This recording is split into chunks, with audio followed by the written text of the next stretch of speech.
มันสิหล่นเลยนี่นะ ต้องซื้อกระลุดละ ต้องค่อยๆนี่ มึงหุงนาเฮิมมาได้เอาไหมเมื่อนั้นก็เฮิมเลยไปฟิตเอาไหมกะ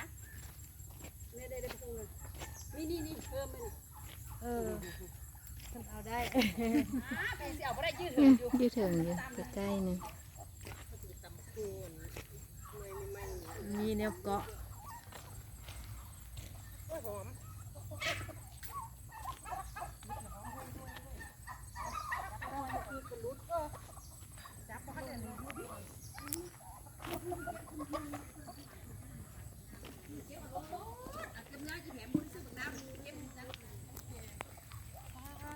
ขายเป็นนี้บุกเก็บไปขายเด้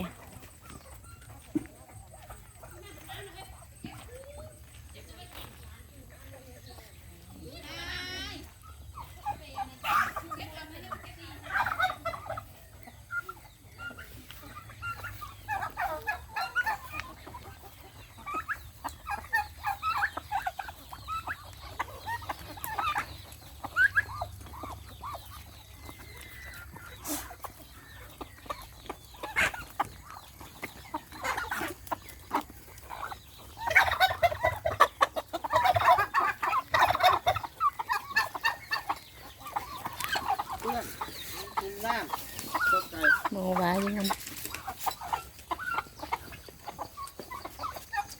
มาหืมน้ำนี่ใครก็เก็บข้าวไก่หืมน้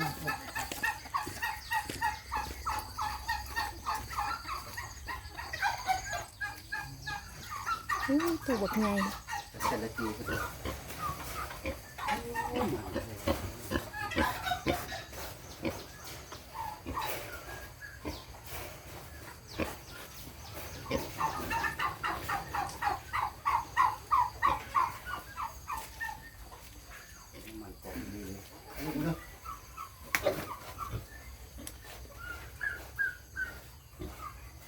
พอพันเมพันว่านี่ น้ำมัน ไง